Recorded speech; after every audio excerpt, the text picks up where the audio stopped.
Hello, everybody. We're live. I'm Sully Barbaria. And I'm Baz Chapman, and we are the joint heads of the Sing Up Foundation. Delighted to be with you today. Thank you so much for joining us. We're so excited to have you for the launch of our new publication, Being Seen, Being Heard, Feeling Connected. Thanks for taking the time to be here, whether you're on Riverside, YouTube, LinkedIn, or Facebook. And we've got people joining us from all over the world. We're just so grateful to be able to share this with you.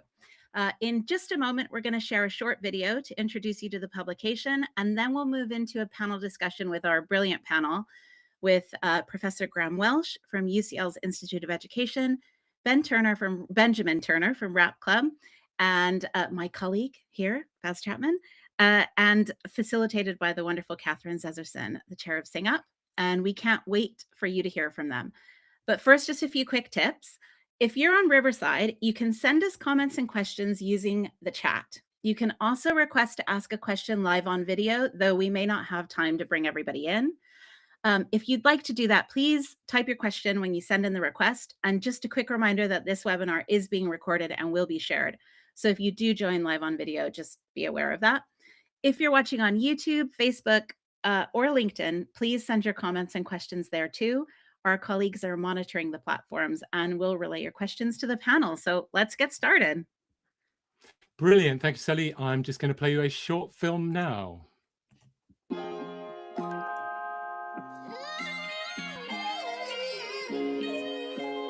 What can singing really do for children and young people's mental health and well-being? We've been talking to practitioners, researchers, and young people, and what we're finding is full of possibility. Our new publication, Being Seen, Being Heard, Feeling Connected, is a think piece and an invitation from the Sing Up Foundation. It brings together research, practitioner insight, and young people's voices to map out what we're learning. Across 7 chapters, we explore the landscape, what works, who benefits, and what vocal leaders need.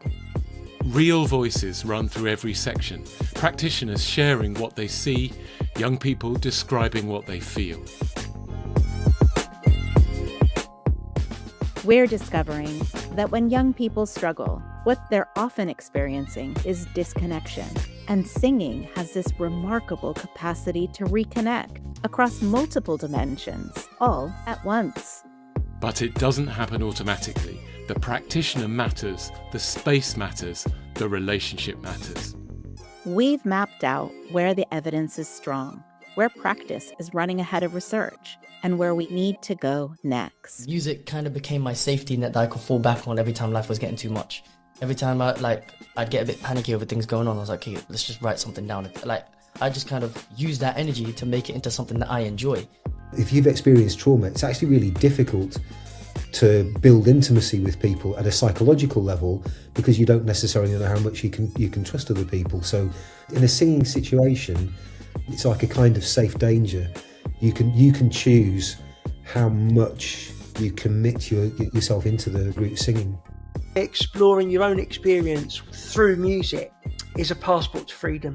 It's a passport to finding a sense of value and that actually you can play a part in society and actually you belong. This publication doesn't have all the answers, but it maps the territory honestly and suggests ways forward. As work continues on our evolving practitioner framework, we present this publication for everyone who works with children and young people through singing and vocal work, and everyone who supports them. And we invite you to get involved. Being seen, being heard, feeling connected. Read it. Explore it. Share it. Join the conversation.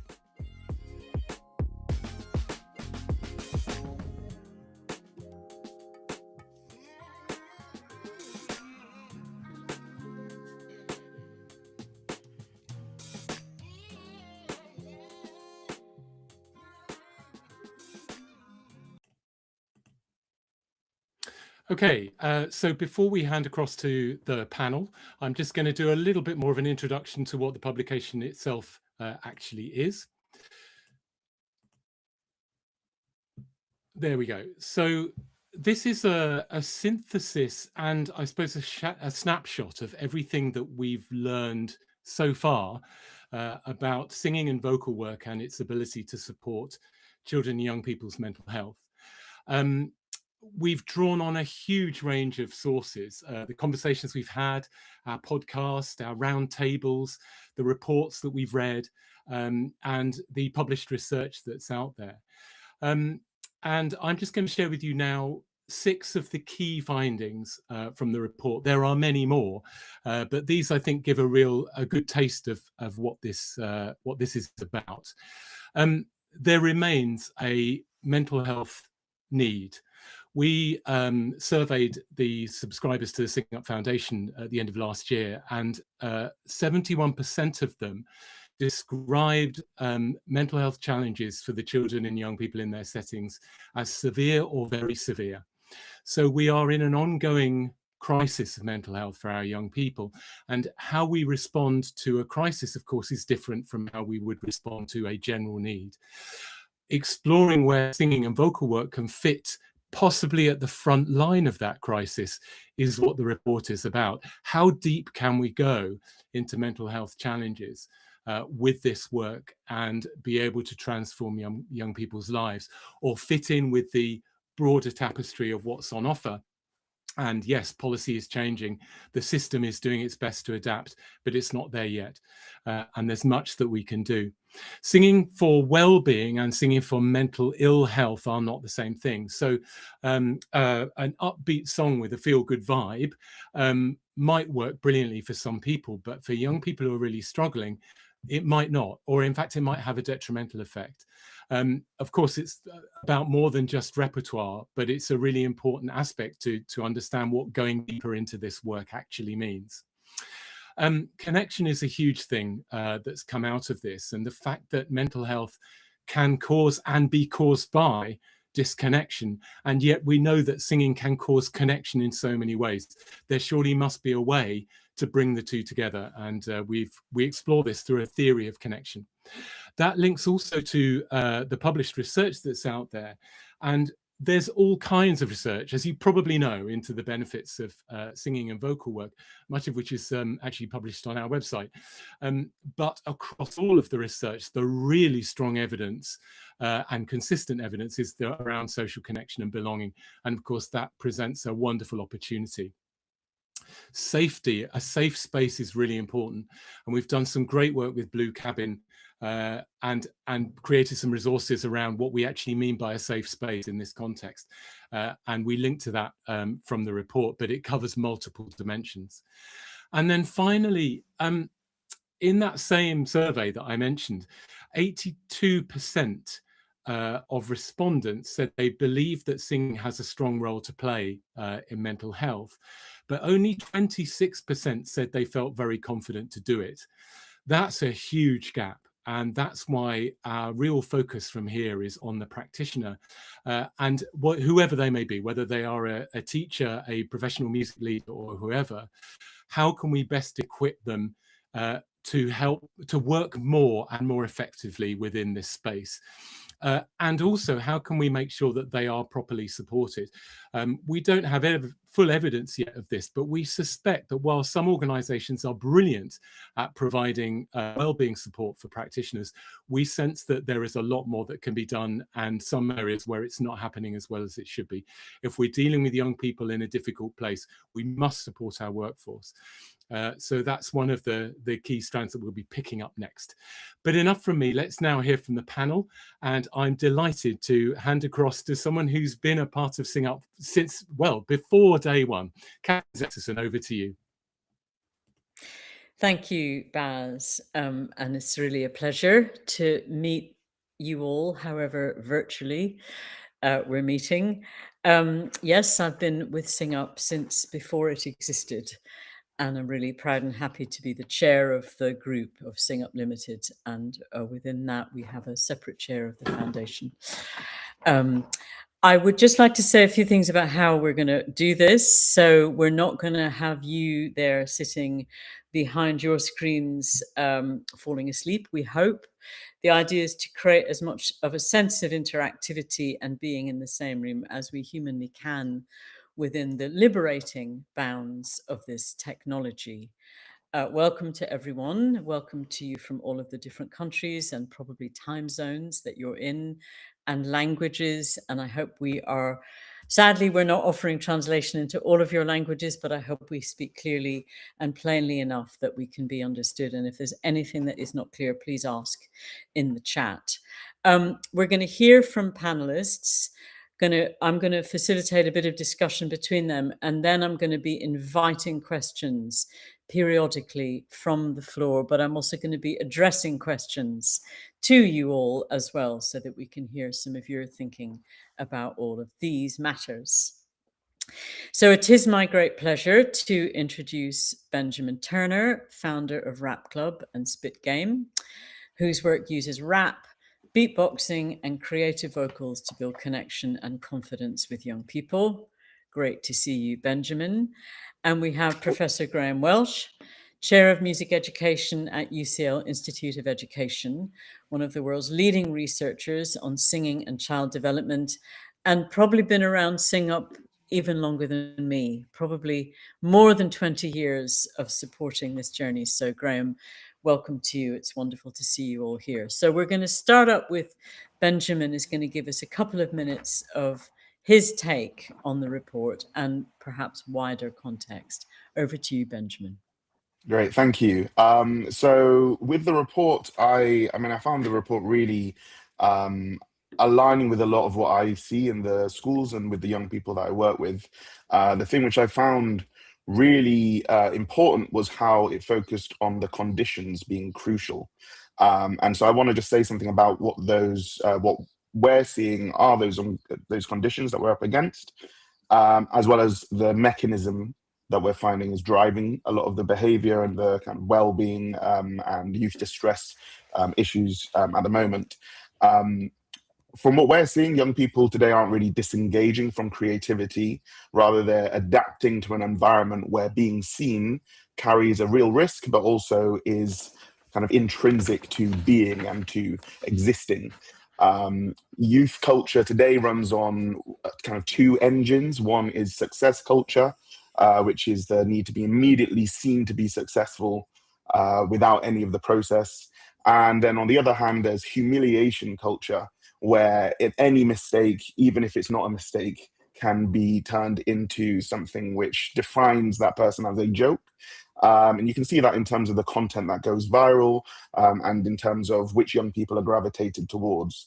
And what we find is that the survival response to both of those is something which we're calling BOV culture, which if you work in a London school, you might have heard young people saying BOV, but essentially the performance of not caring or being excellently non-excellent. And what often teachers, myself included when I was teaching, would see as disengagement or just being a teenager, what we're finding is more actually a survival strategy of self-preservation. And that's the environment that we're in, where young people are restricting themselves from their creativity and from their kind of openness as a survival mechanism based on the world that they're living in. Another way of looking at it is that we're living in the world of the edit, where young people are navigating a space where everything is filtered, everything is controlled, everything is performative. And again, I highlight that that's not some kind of laziness. It is a survival mechanism within the conditions that the report really excellently highlights. It's why you will see a young person recording a TikTok 20 times and then post it for millions, but will not be prepared to perform in front of their peers in a room.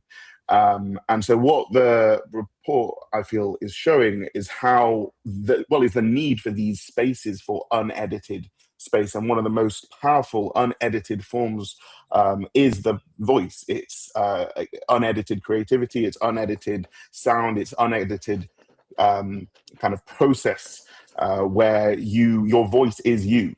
And that can be both very distressing and in the modern world is really something which young people are even more going to be opposed to, but at the same time is exactly the conditions that we need to support them to learn how to navigate that reality.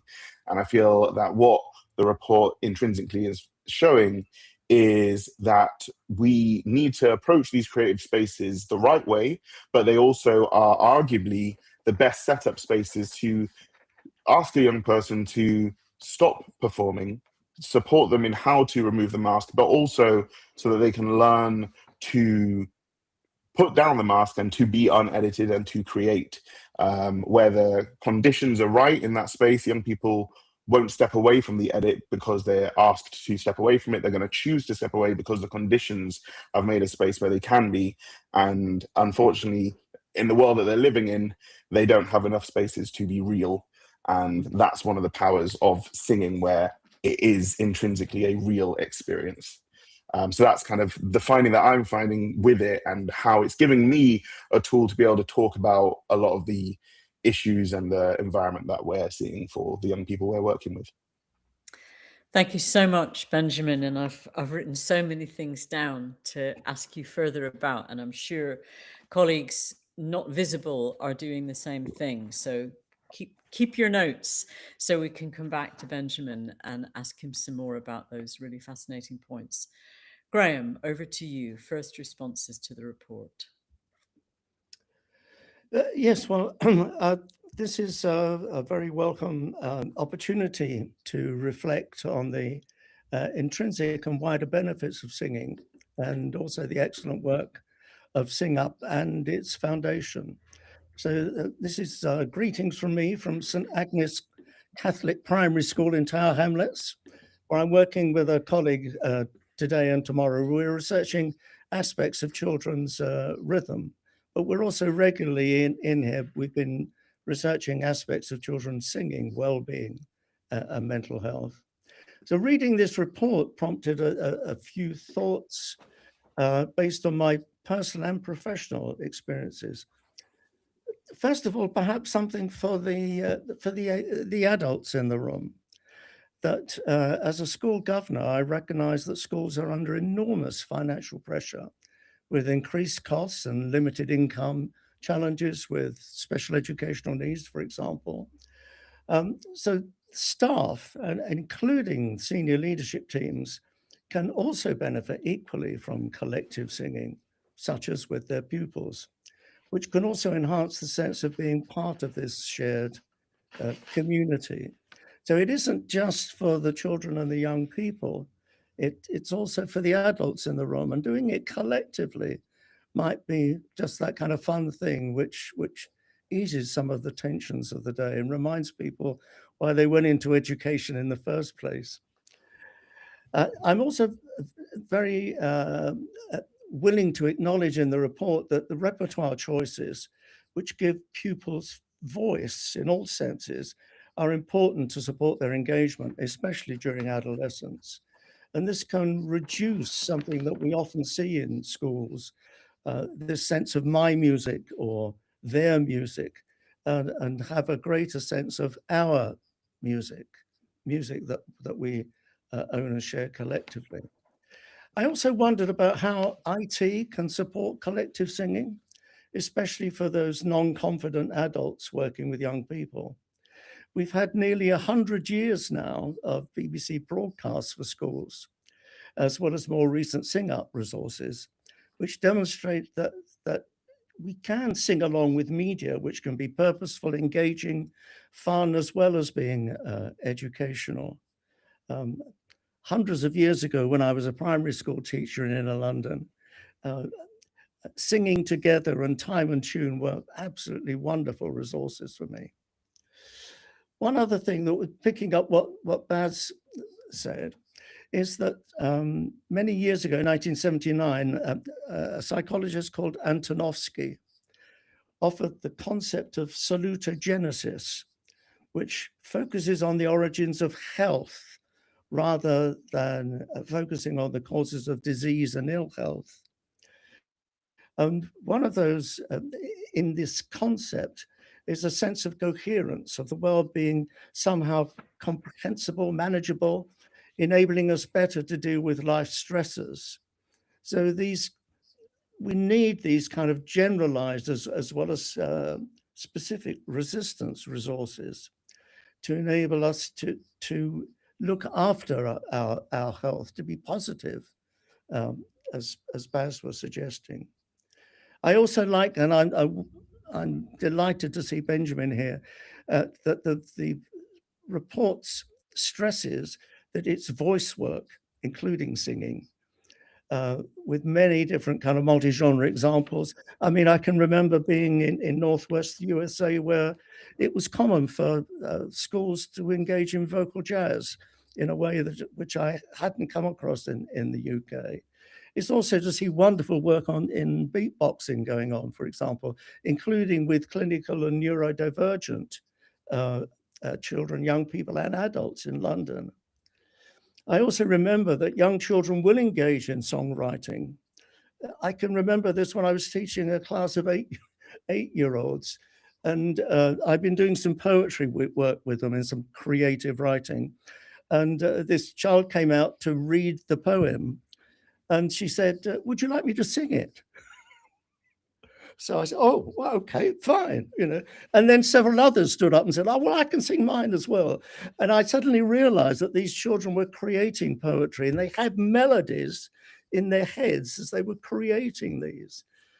So, you know, our kids are musical, aren't they? The research that I've been doing for the Voces 8 Foundation on children singing, health and well-being suggests that if singing is a normal part of the air that children breathe, it becomes part of who they are, part of their collective identity, which is what Howard Goodall is talking about in this text. And it's also likely to have a preventative role in mental health, supporting a sense of positivity, a sense of belonging and community. And last but not least, picking up one of the other comments in the report, three colleagues from the university sector, Spiro, Duncan and Cross, have just published new research in the Journal of Consciousness Studies. And they found that there was no meaningful link between musical accuracy and social connection. So what matters is not singing well, but singing together. So, Thank you. Thank you, Graham. Again, so much to prompt and stimulate our thinking. So I've got a couple of things I'd like to put back to you all three just for chat, for conversation, and then we're going to start taking questions from our audience here. So one of the things I'd like to just bring in, and you gave me the perfect segue there, Graham, actually, so thank you for that, is the relationship between the music and the practice of the music. Okay, so if we can see singing and voice work in the context of this report as a practice in which we are engaged. And you could see music as the content of that practice, or you could also see it as the territory for that practice. So you could say that what is asked of us when we sing together is that we engage in behaviors and practices of connection, of listening, of all the things that are articulated in the report. And the territory in which we're doing that is music making. We could also say that there are some very particular qualities of songwriting and text when we bring the meaning making of words to bear on the situation, and so on and so on. I guess my question here is, does the music matter? Does it matter what the music is? And in what ways does it matter, and to whom? And how does the music aid or impede the kind of impacts that we're hoping to bring around? I'm going to start with you, Benjamin, and then Baz, and then Graham. Yeah, I think that's a really important and surprisingly complex question. I think the music doesn't matter until it matters too much to the facilitator. But I specifically am talking about the facilitator. Yeah. So the approach that I take with the work that we do, we make films as well as doing music. So we're kind of just a creative hub, and the whole approach is youth leadership and youth led. And so for me, for example, I wanted to do a jazz club at the beginning. Young people weren't particularly engaging with that, didn't really want to do that. They wanted to do rap. And what I had to do was to step back and recognize, as much as I, at the time, had no idea anything about rap, it was my responsibility to facilitate that space. And so, yeah, in that way, young people being given the opportunity to lead and explore what music means to them and what creativity means, that is where the music itself doesn't matter. But the moment that the space or the facilitator of the space starts to define what music should be done or is welcome, whether or not that's intended, simply pushing for, right, this is a piece of music we're going to do, you're saying quite a lot about what that space is welcoming, what that space is prioritizing, valuing. And the implication of that isn't a spoken implication, but for a young person, it can make them feel, okay, this part of me or this part of my culture is maybe not welcome here, or I don't actually feel aligned to this piece of music, so I'm going to disengage a little bit. Or this piece of music just doesn't feel cool, and I don't want to be seen doing this piece of music, and therefore I don't want to engage. So on that side, it can matter a lot, but I think the easiest route out of it is ultimately giving leadership to the young people themselves, and us recognizing the music doesn't matter to and shouldn't matter to us, while recognizing it does matter to them. Great, thank you. A very clear view. Baz, where do you take this point? Yes, I suppose it depends on the intention. That I mean, I know plenty of choral leaders, who are more sort of, here is a group that will learn and rehearse a number of items and possibly perform them, and there are well-being or groups that have a well-being intention about them that do that. I think it's when it becomes something that is either dealing with young people where for whatever reason they're not connecting with that, or where you are having an intention which is more potentially, I hesitate to say therapeutic because we're not talking about music therapy, but where the intention is more about creating a change for those young people, helping to address something that they might be struggling with in their lives. That's where the really skilled practitioner has a range of directions that they can go in. And very occasionally that might be their own introduction of something, but as Benjamin said, it's connecting with what works for those young people. And I would just finish it by saying that one of the main aspects that we talk about with connection theory is that it's all very well saying, well, these connections with singing help to offset these disconnections with mental health issues. But if you don't get the connection right with the young people in the first place, and make them feel like that music is for them and that they belong in that space, then you're never going to achieve those other things. And our podcast with Benjamin, which I would recommend people have a listen to, called Finding Connection, explores all of that and how he went through that journey of going, here's what I think young people like. Oh, they don't. Okay, how am I going to make this work? Okay, great. Thanks, Baz. Another way of seeing it. And I think it's worth just at this point to re-emphasize a point you make super clearly in the report, which is that you're particularly interested in exploring that what you've described in the report as the tier 3 circumstance. This is where young people's experience of mental ill health is becoming acute or is in some way disconnecting them from their ability to thrive. So this is more than thinking about generalized well-being. It's thinking about facilitation of emergence from or healing through or in something more extreme, perhaps, than that. Graham, your thoughts? Well, children and young people will always appreciate the fact that you value their music, whatever their music is, the music that they're experiencing and enjoying, and that bringing that into a school setting is a very positive thing. At the same time, if you are involved in education, your role is to develop, extend, is to educate.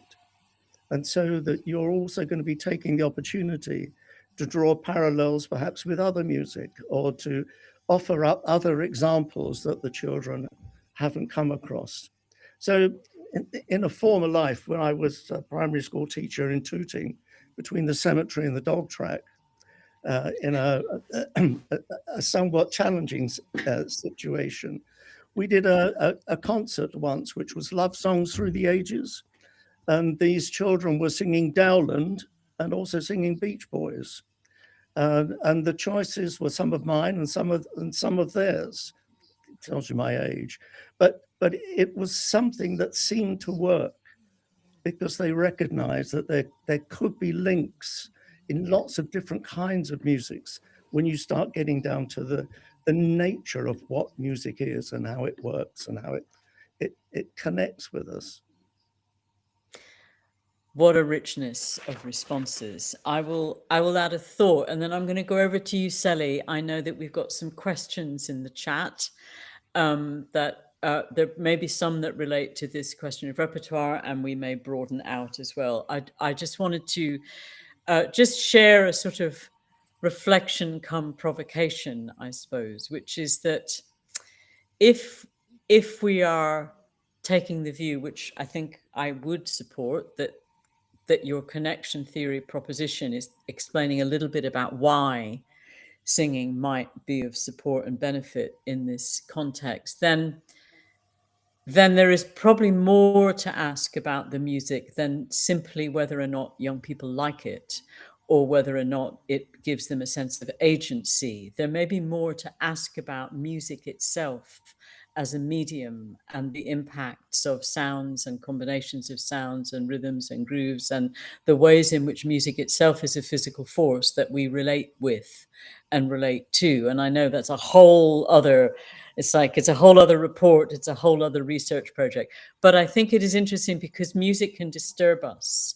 very much. And some people are very disturbed by some kinds of music at a really visceral level. So if we're curating a collective space and we're trying to curate everyone's sense of belonging and everyone's sense of agency and everyone's capacity to grow and heal in a place of connection, we've got to somehow manage that too, that the choices we all make impact on one another. And there may be something more to be learned about the music itself as a material.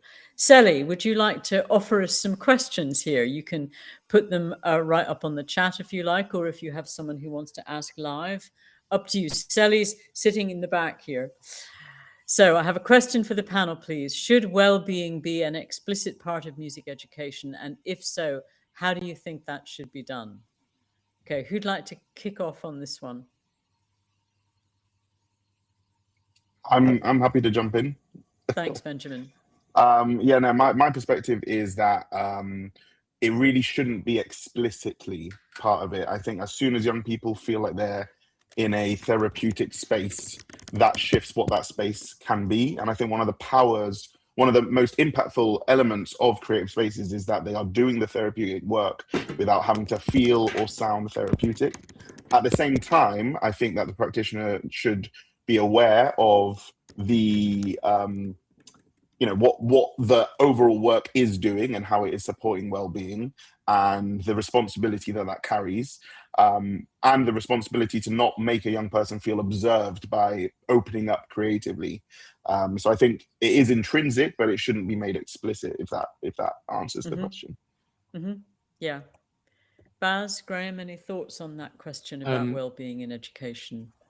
Yes, this is a really interesting one where we've been thinking about, like, if there is a case, say within a school or within a group of schools, for saying, okay, there are these young people who are struggling, whatever we might define that as, what could we provide that is more focused for them? How do you do that in a way that doesn't say, you've got a problem, come here, we're going to fix it for you?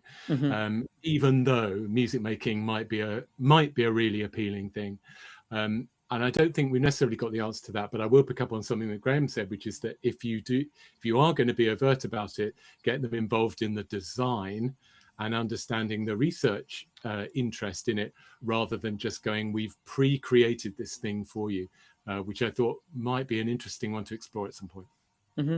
I think also, just if I can, if I can just very quickly jump in, an example of an approach that we've taken is because of the nature of what rap music is, and because it's very much led by the lyrics of young people, just by putting a piece of music on, or real rap beat, which is a more relaxed beat, where it just implies express more emotions that you're feeling.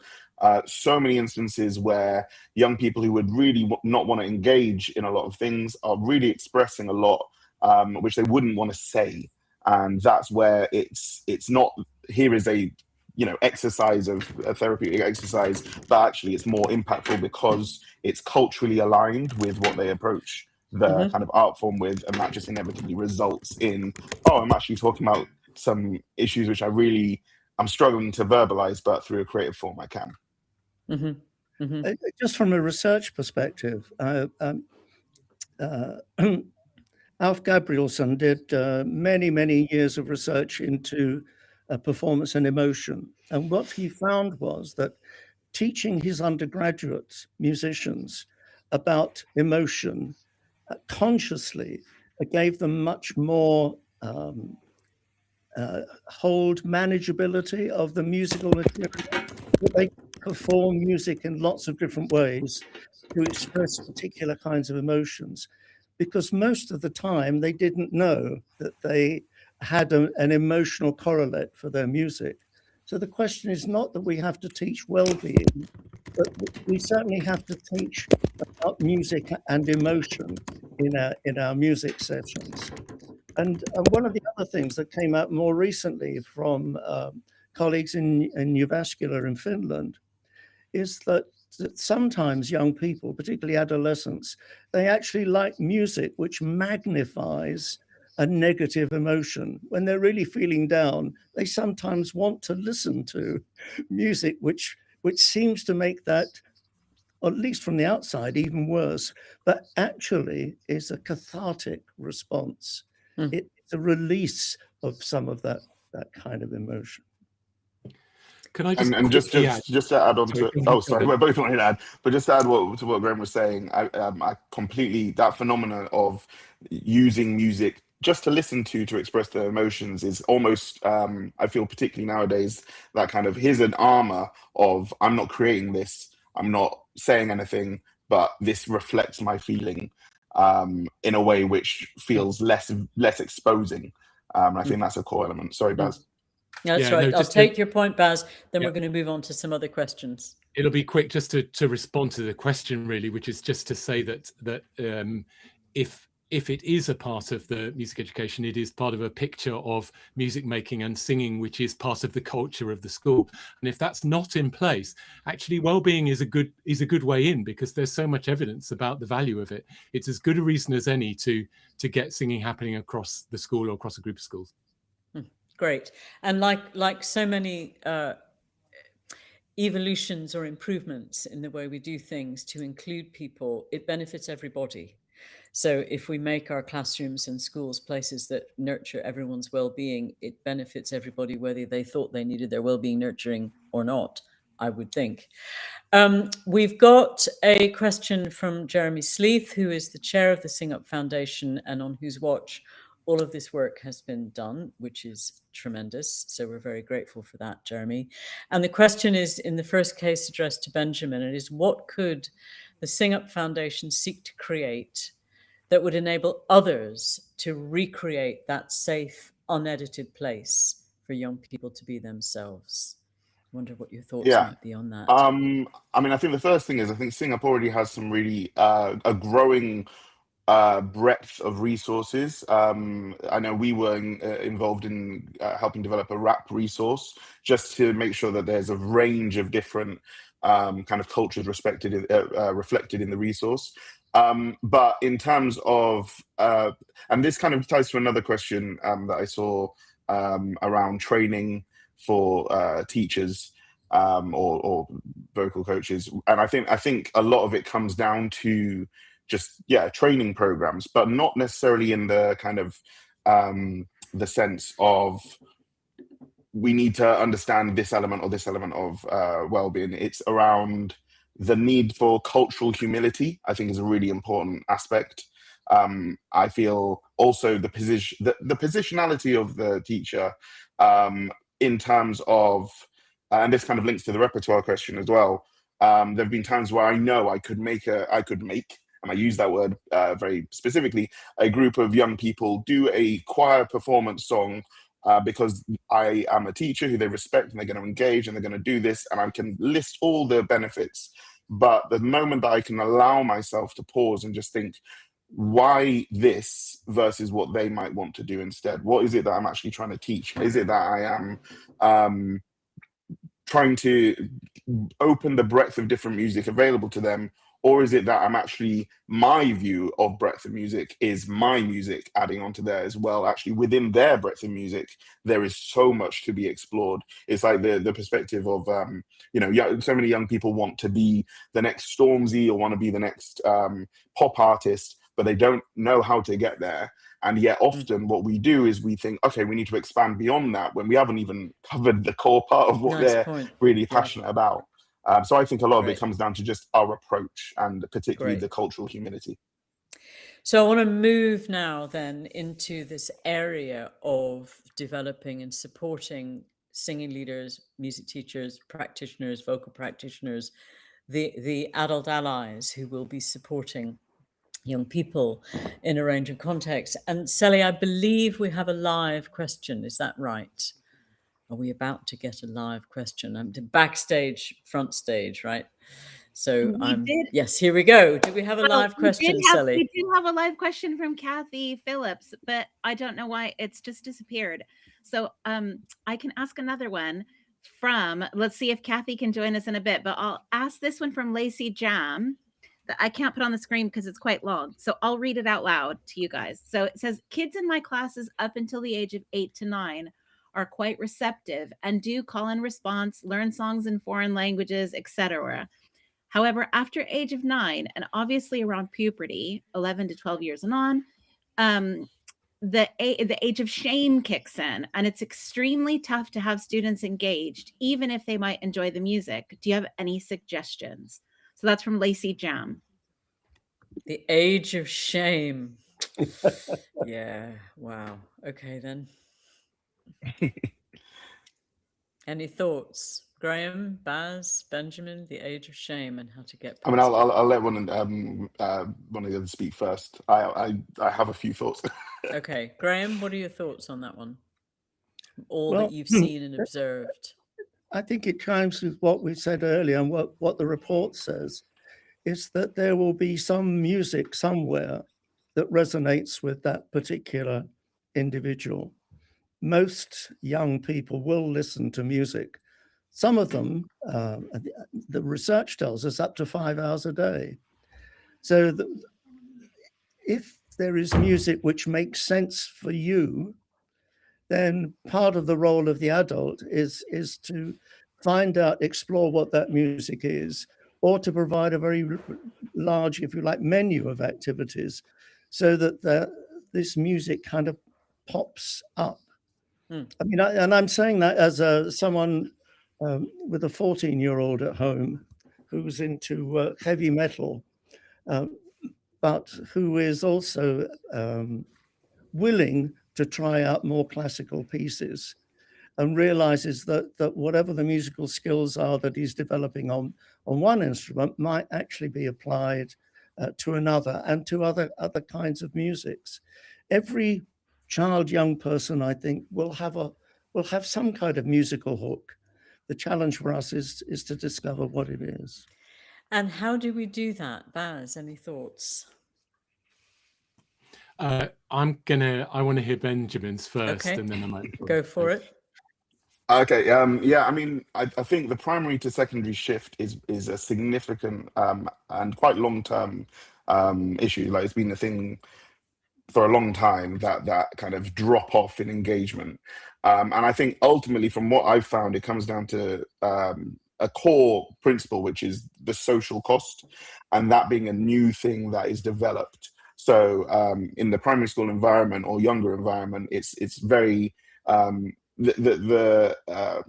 it's a very different cultural ecosystem to the secondary school environment, to being introduced to the digital environment.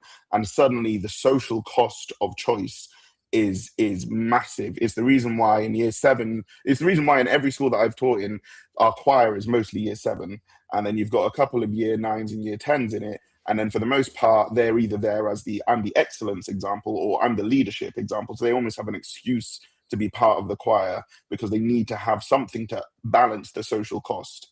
And that massive shift there of just being aware of how you're viewed and aware of what it means. But in terms of kind of kind of approach to it, I think a big part as well is the need that young people have, and I think many people have, but particularly in the modern kind of world that they're growing up in, is that need for success and that need for quality. And a lot of the time, kind of mediocrity is kind of the lens through which we approach a lot of music programs. While what I've found with a lot of the programs we've done is we need to start from a space of here's excellence and we're going to go for this excellence. Doesn't mean we're actually intending that for young people. It's almost like, okay, right, I can now allow the social cost of being involved in this just because it's presenting itself as an excellent program, even though we all kind of know this is just a space for you to create and to have fun. And so I think that kind of, right, this is an excellence thing. And then also, of course, giving them ownership. I really think youth ownership, and more than leadership, more than voice, but actual ownership is a massive part of the shift required. And I'm really interested to hear you make that connection between, as it were, bridging that transition and excellence. And I think it just behooves us to remember that we should never underestimate young people's own discernment and own capacity to choose. And somebody somewhere in the report, and I can't remember which person, but one of the many excellent quotes in the report is about basically you can't pull a fast one on young people. They will discern inauthenticity. And so, I think one of the other things about it is to show up with what you love and are willing to share, and also to be willing to receive from the young people, so that you're not pretending to like something if you don't like it as well. I think young people value response that is honest and debate that is honest, and quality in whatever the thing is well understood by young people and sought after by young people, because it makes us feel good to be able to do something well. This is, we're now talking about, if you like, a much broader pedagogical view, which is to do with how teaching and learning can best happen for everybody. I'm just noting that our live questioner at the moment does not seem to be able to ask the question live, and it relates to, we've just broadened the camera, and it relates to a kind of narrowing down back to the very particular question of trauma-informed practice and young people who have very particular needs. Sally, would you like to read Kathy's question out for her if she's not able to ask it live? Yes, I can do that. So Kathy's question is, and perhaps if you do the first half, we'll just stick with the first half and then we'll go to the second half. Yeah. So Kathy's question is, are we able to authentically support facilitators, teachers, music specialists to develop a real trauma-informed approach? How can we ensure that practice is trauma-informed? Are there enough training courses or guides? Do we have enough adult resource to support groups truly to ensure that a setting is safe? So, trauma-informed practice. How do I can quickly respond on trauma-informed, and I think for the foundation there is a role in that as part of a portfolio of things we might be able to offer. But that's a partnership thing, and when I've worked in for example with care experienced young people, the courses that always sold out were the trauma-informed ones. So there is a desire as well as a need for that, and I think that's something we can straightforwardly build in as part of an offer. Great.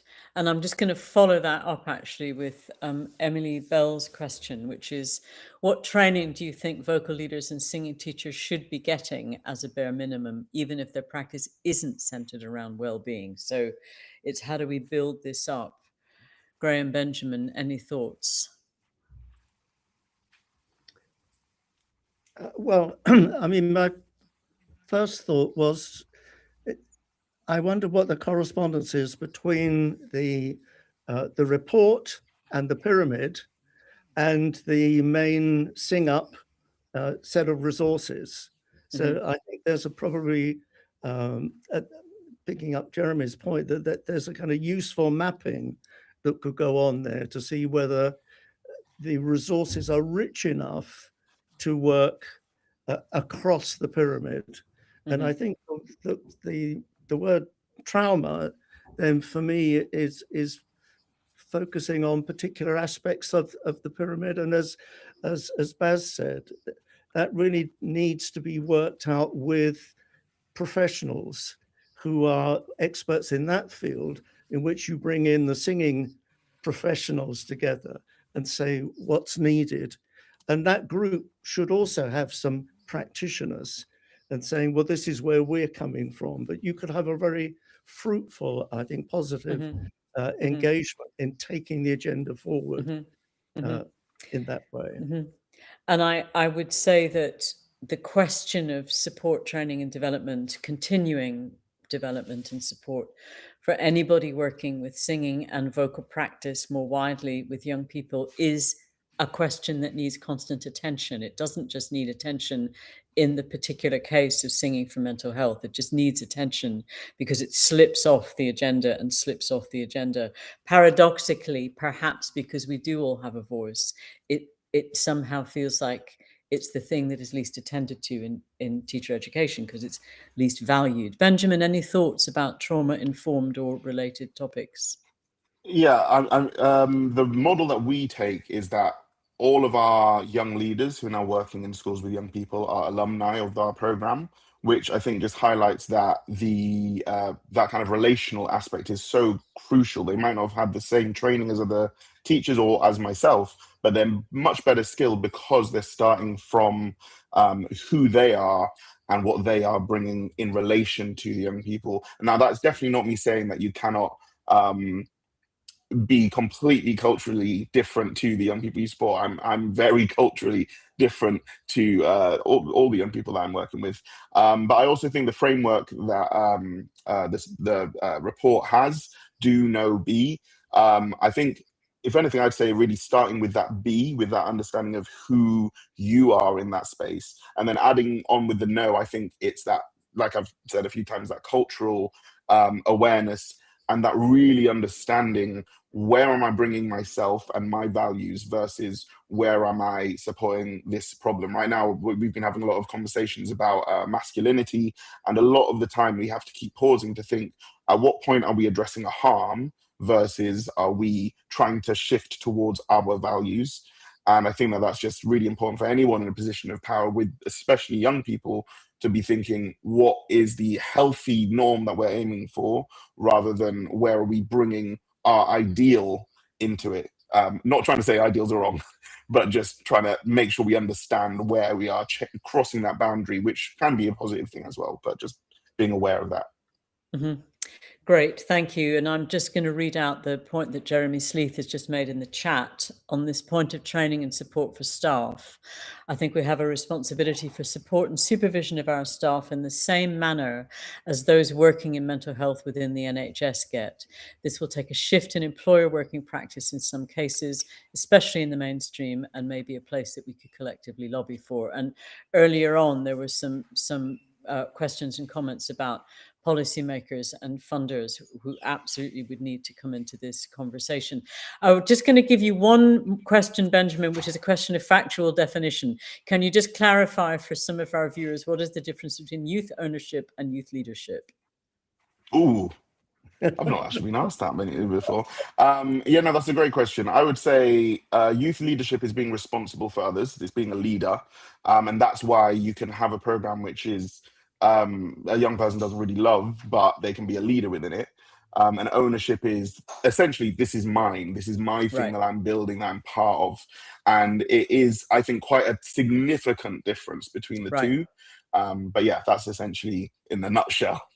Great, thank you. And I guess just to further complicate the picture, I would perhaps throw in the word agency there. So at what point is a young purple feel an agent or the creator, curator, or leader of their own experience? And I guess my take on all of what we've heard to date is that we're in continuum land with all of these things. It's about, I think one of the early youth music, National Foundation for Youth Music resources, offered an idea about a kind of a mixing desk, old-fashioned, analog mixing desk approach to pedagogy, which is you need some of this and you need some of that, and in some situations you need more of this and you might need a bit less of that, and how we think about the mix that we need for the young people we're working with, and how we think about the mix of what we need for ourselves as practitioners, perhaps is a big question for us to go forward with.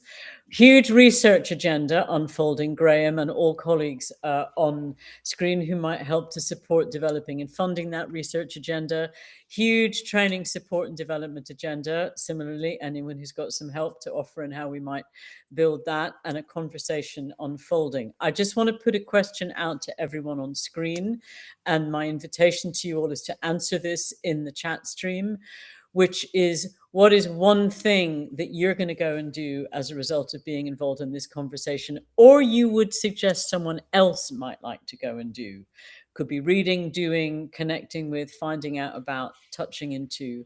I'm conscious there were one or two questions about repertoire and resources that we didn't get around to answering. Please stay connected through all of the means that we have, and those things can be more fed back on and responded to. So I would love to see your answers in the chat as to what are you going to do next, or what would you like to suggest somebody else might like to do next as a result of being in this conversation. But meanwhile, I'm going to ask Benjamin Graham. Oh, Baz has already told us he's going to find a trauma-informed practice trainer. Graham and Benjamin, what are you going to do next as a result of this conversation? Graham, what are you going to do next? Well, one of the challenges with the research is that we know that as children get older and become adolescents, they often become musically more competent, but become more unhappy. And so one of the challenges I think that I'm continuing to research is how we can use music and singing as that preventative measure. Right. And I think there's a lot of research that we need to continue to do that, particularly with young people in that transition, as Benjamin said, that we may get a kind of positivity that transfers from year 6 to year 7. Right. But year 7 onwards, it might be more problematic. Cut you off because time is not on our side right now. Benjamin, what are you going to do next? Yeah, so we're already doing a lot of research into this, so I would welcome any researchers, obviously Graham yourself. I'd love to be in conversation. We're exploring the exact things you talked about. And just a challenge I'd say for everyone is to really change the lens we're looking at young people, and to maybe consider how much are they disengaging and how much are they adapting to a new environment that they're living in. And how much of that is reflected, I think, in that report it's all quite clearly there, but it's just, how can we change the lens and start looking at what they're doing as adapting? Great, thank you. So keep the chat comments in. Somebody else's action might be a great one that you'd like to adopt for yourself. Baz, Sally, would you like to close us out, please? Yes, great. Well, first of all, just a huge thank you to Catherine and our wonderful panelists. Round of applause for you, please. That's great. Thank you for bringing the broader context of this publication to life. It is, after all, really a lot of text and some images, so that's really helped. And on that, you can now access the report from the link that we've sent. It is 40 pages long, and although it's nicely designed, we're going to be spending some time breaking it down on the website and allowing people to go in their own way and in their own pace to find out different things from it. So it will help to bring it to life. And also we will be scheduling some future webinars, hopefully the next one in July, to take out specific aspects of this and explore them in more detail. Stuff around the workforce and the practitioner is probably going to be top of our list for that. Sally? And I'm just sharing here. There's a link. You can click on it right now to download the report. And also, if you can please, because we're planning on doing some more webinars to explore all of these things, and actually following up on what Benjamin was saying earlier about Arduino B work, that's going to be the next big thing we're going to start developing. So We really want to have you guys join us for that. So if you can also, 2 minutes to fill out this survey to let us know how you like this webinar, because we thought it was amazing. But we'd love to know how we can make it better. And thank you so much for joining us. And thank you to the panel. Thank you, guys. Yeah, brilliant. So just before we close, just a reminder to the panel to stay on so that we can buffer your video, and then we'll have a nice high quality recording. But to everyone who's joined us from the audience, thank you so much, and do stay in touch. Bye for now. Bye. Thank you.